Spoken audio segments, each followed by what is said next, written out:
Hi, and welcome back to Spirit Lounge. Hope you guys are doing really well, and to the continuation of the Upanisads.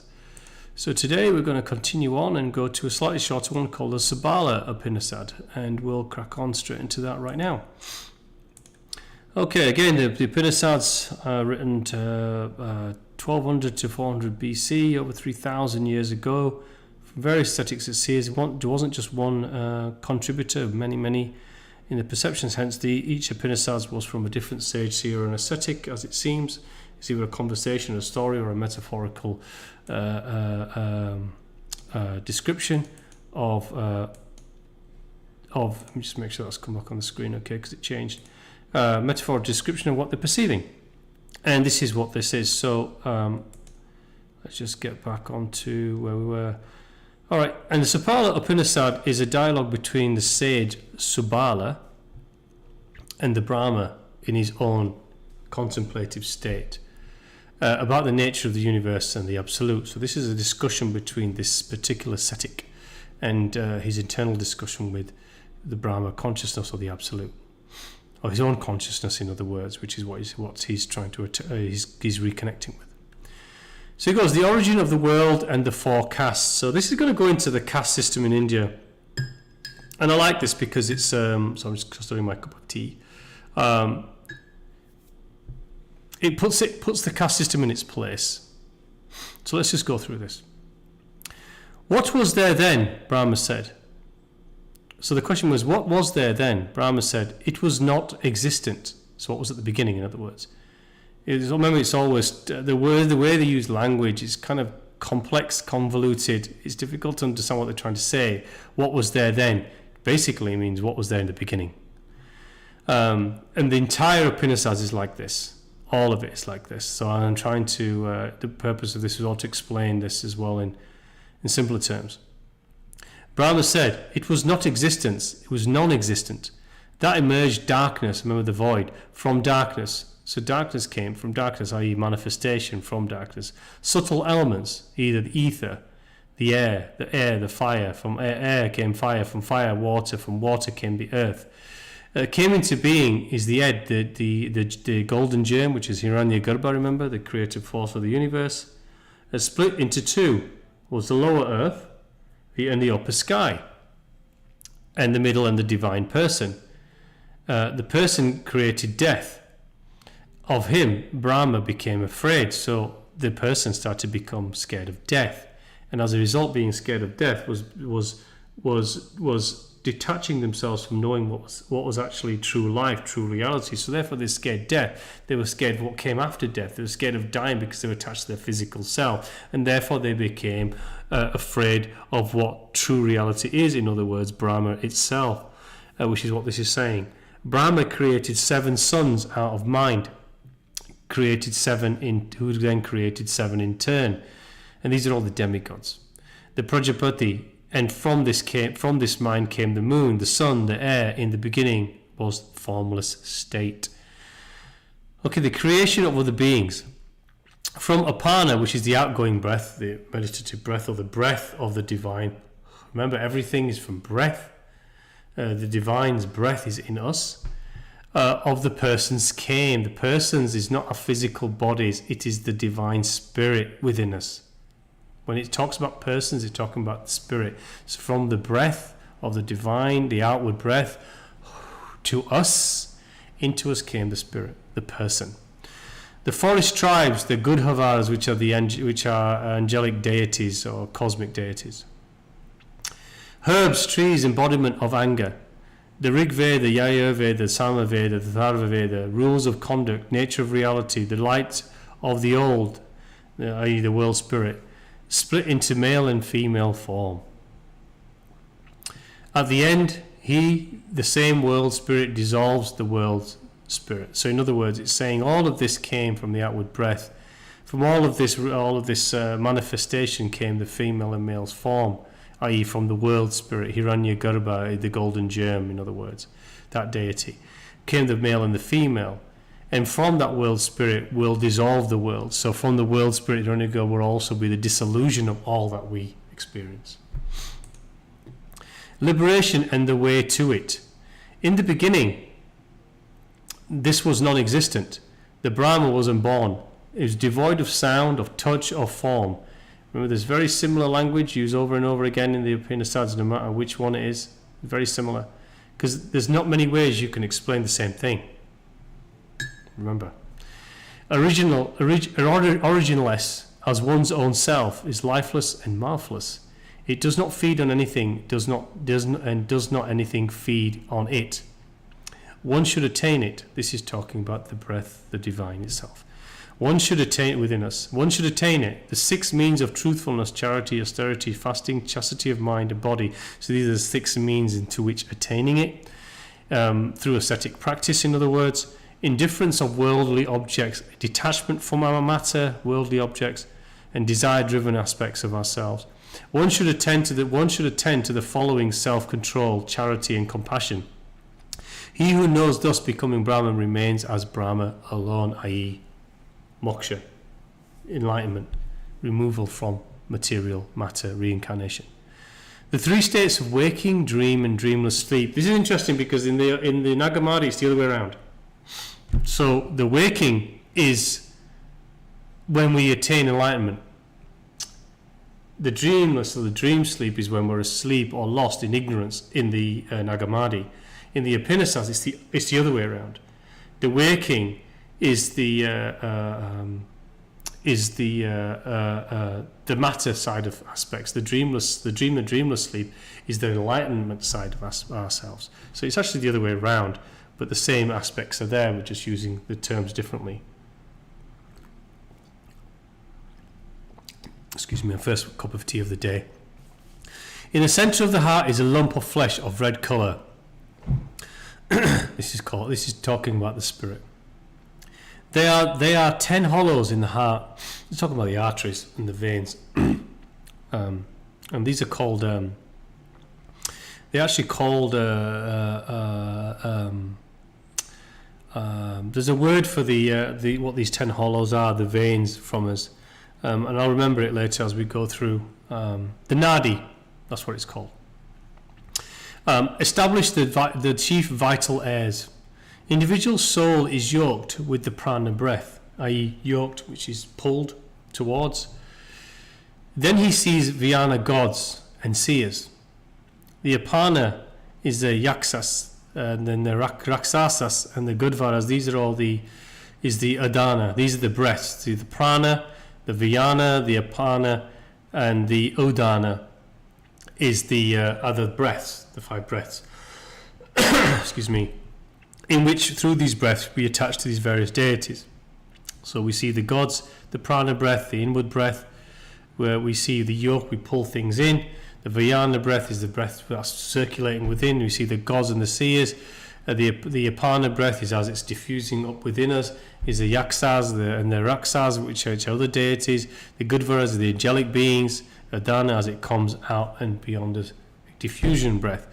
The heavenly world and the gods, we see that through the diffusive breath. The Sapana breath is the external breath, sees the heavenly world and the wealth of all kinds. So there's the 5 breaths. There's a 1, 2, 3, 4, and 5, which is the Samana. And that's the diffusive breath, the final breath as it cascades out.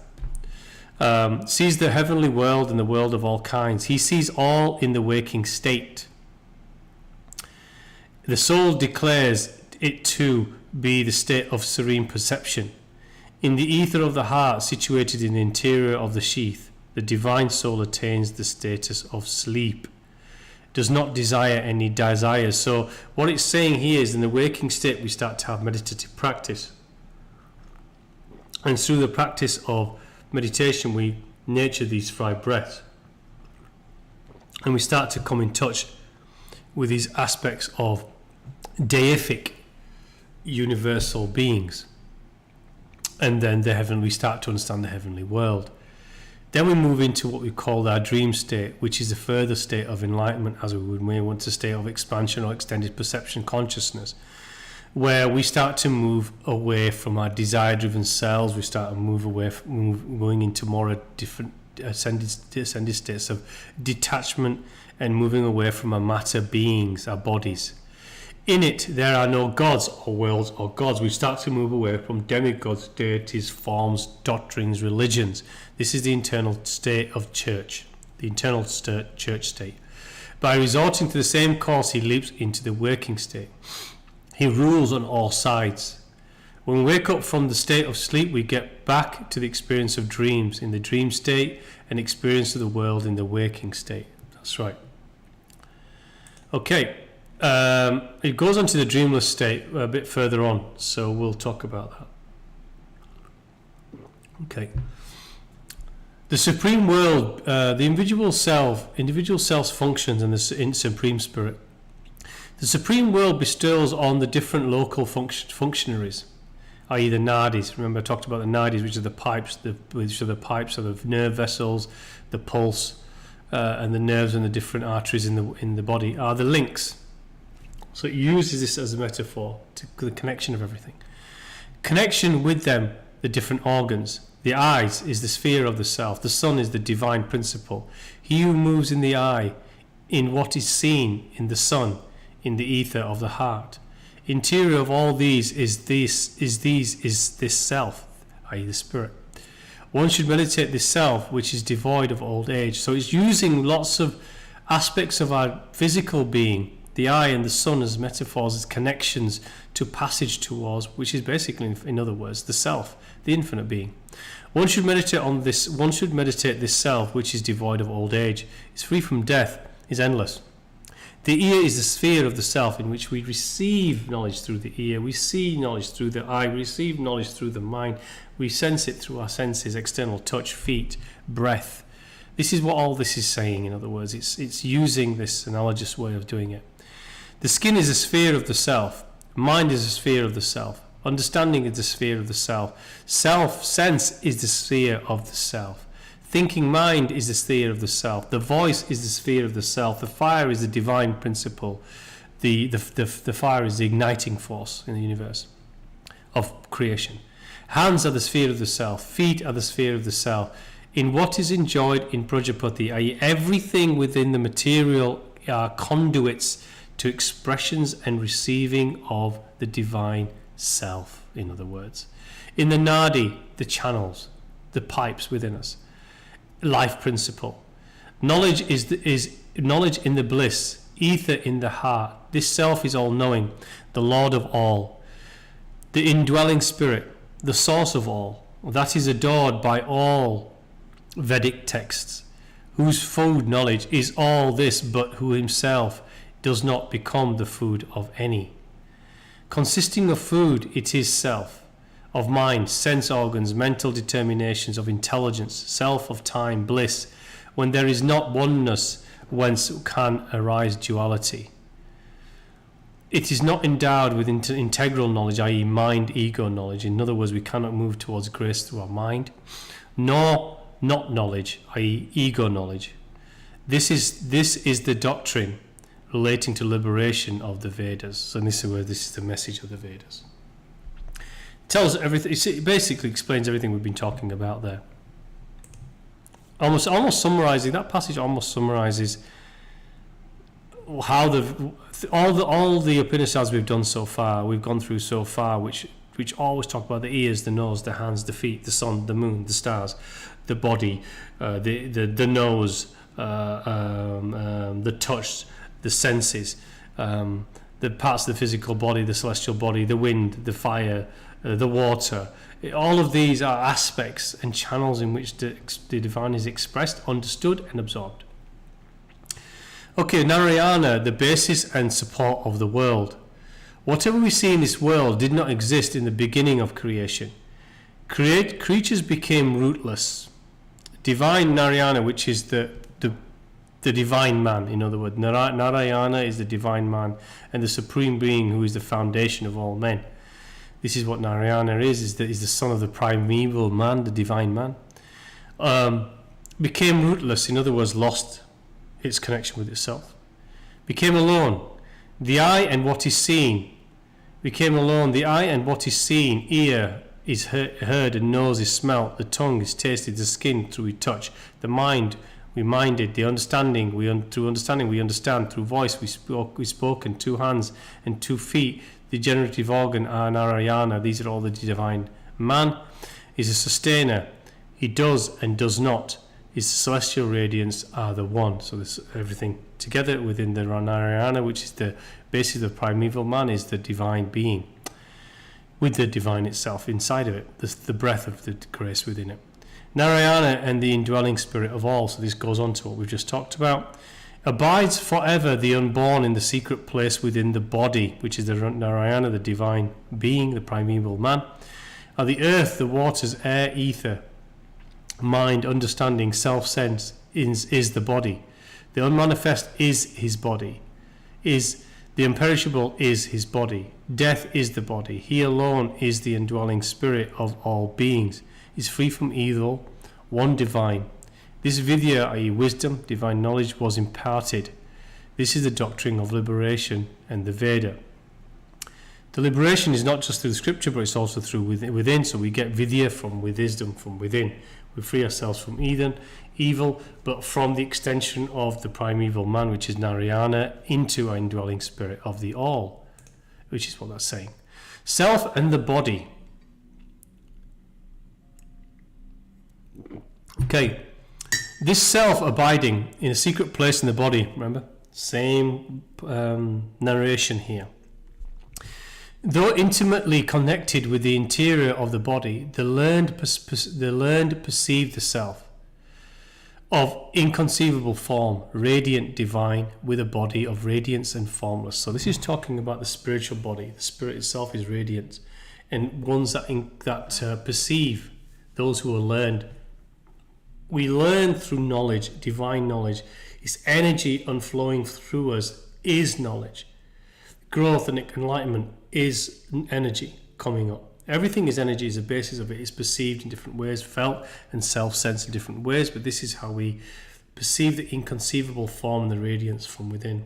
It's all about reigniting our connection with our divine breath inside and moving our soul towards it, and not moving our souls towards this illusion and perversion and ignorance and distraction and disillusionment, in other words.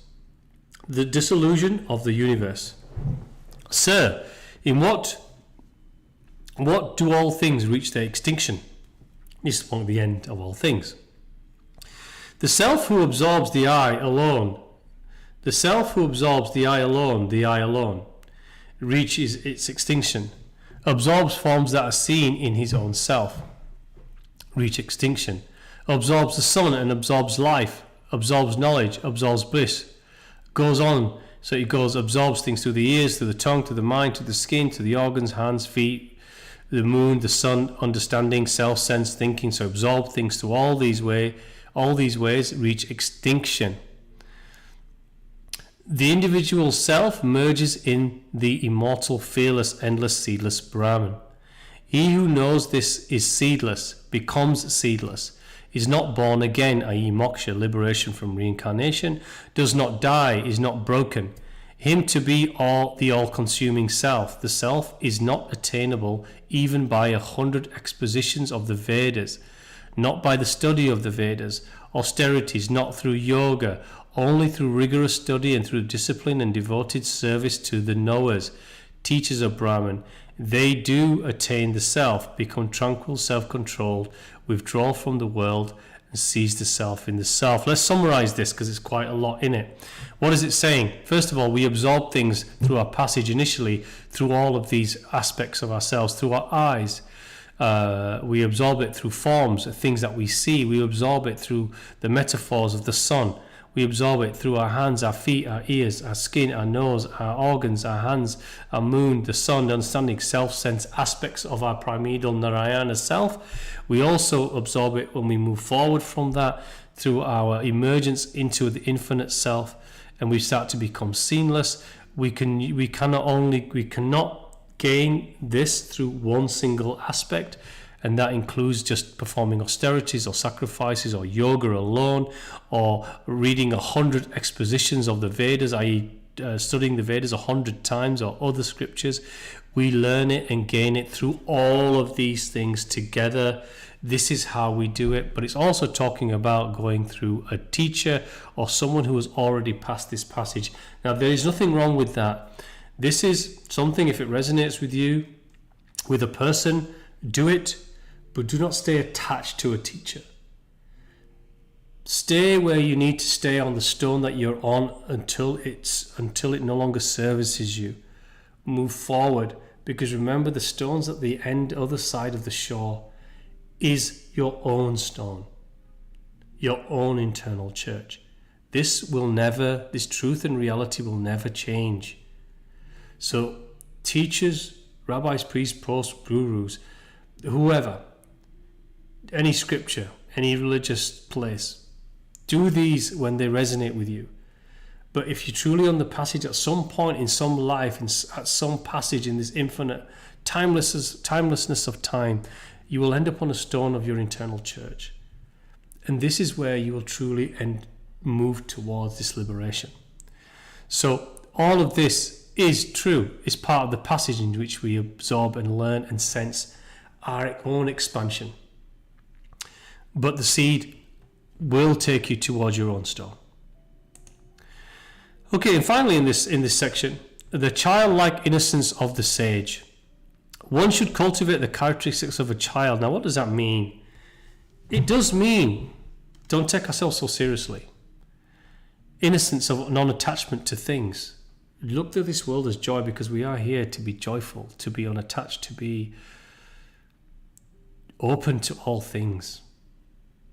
Not be egotistical and self-righteous and self-virtuous and so full of goodness. This is the reflection in the mirror we see, that we adorn ourselves with, our ego. A child doesn't do this. This is what the childish characteristics are talking about. They are of non-attachment and innocence, abstinence from speech. We listen more, learn more. This is what a child does, than they speak. Learning, non-observance of conventions relating to classes and stages of life. A child is not attached to classes or caste or stages of life or ego or prosperity or abundance or status. Aloneness proclaimed by the Vedas. A child is exploring this world in its selfness. Prajapati said, knowing the higher state, i.e. the sage, at the foot of a tree in concentration is the desire of the self. He should not quake, he should stand in truth, becomes one with the radiant supreme existence or non-existence. A child also stands in its own truth and speaks its own truth. We need to do more of that and stand up for what is right, what is just, what is divine, what is love, and disregard and call out darkness where it exists. It exists everywhere at this moment, and we need to change this world by moving ourselves towards the divine grace. Through that, your strength will come to do these things. Okay, and you will see things that are hidden. The hidden is not hidden. It's hidden because we are ignorant. Our eyes are ignorant. Our senses are ignorant to it. Because we are not open to seeing reality of our world. We're still attached to it. Studying scriptures and attending places of worship and listening to rabbis, priests, popes and gurus and so forth will not open your eyes. Just teaches you doctrines. The opening of perception to true reality is, as I said, is allowing the grace to do that in your internal church, and that means dropping your ego, dropping your self-righteous, virtuous self, and knowing and thinking that we know things. We don't know anything. I think Socrates says it's the understanding of ourselves is to understand how little we do actually know. I'm paraphrasing, but that is very, very true. Okay, gradual disillusion in the supreme. Earth is food, the water eater is food, light is the eater, air is the food, ether is the eater, organ, mind is the food, understanding is the eater, understanding is the food, imperishable is the eater, imperishable is the food. So basically it's going on and on through this. Death is the eater, and death becomes one with the radiant supreme. Supreme, there is neither existence or non-existence in the divine grace. The doctrine of liberation. The eater of the food, the cause in which it is dissolved in involution, ingestion, and becoming of knowledge. That's what this is effectively saying. It's going round about the houses, again, like it always does. through complex language, metaphor and analogy. It's saying that we absorb knowledge through all of these aspects, through the earth, through water, through light, through air, through ether, through organs, through understanding, through eyes, nose, feet, all of these things. These are the ingestion, ingestion, the involution of knowledge. Involution from within to without in terms of our expansion. We expand through externalizing the internal knowledge that is unveiled to us through our involution of spirit that opens that divine book, the book. This was shown to me many years ago. A book was shown to me. It wasn't real. It was an energetic book explained to me, full of colour and light, pages turning. And what was that? It's basically a metaphor for knowledge. It was an old book. And it was a metaphor for knowledge, which was unraveling, springing out with colour, was knowledge, truth, light, growth. And I needed to immerse into this book, and through that book was actually the metaphor for the spirit. To let the divine in, through myself. And it unveiled this book. This book unveils knowledge, and it unveils it as we resonate greater into an enlightenment state. Our passage to enlightenment, which is eternal, remember, it's not just in these lifetimes. And beyond this, it's constant, it's eternal, infinite. Okay, thank you for listening to this. It was much shorter. Again, second coming is you. Become, and be it. This is the only way it works. And the only way we can really truly achieve what we're trying to achieve by listening to these videos and other videos you may listen to. Okay, I want to say thank you again for listening to this. I truly appreciate it, and cascade it to others that it may benefit. It's a blessing to me to be able to do this, and that people are listening. And I've had a very, I don't have a large number of people listening to these, but the fact that I get some comments is a blessing. So please comment if it's benefiting to you. I do appreciate it, and I'll say God bless, and I'll say thank you for your time until the next one. Thank you.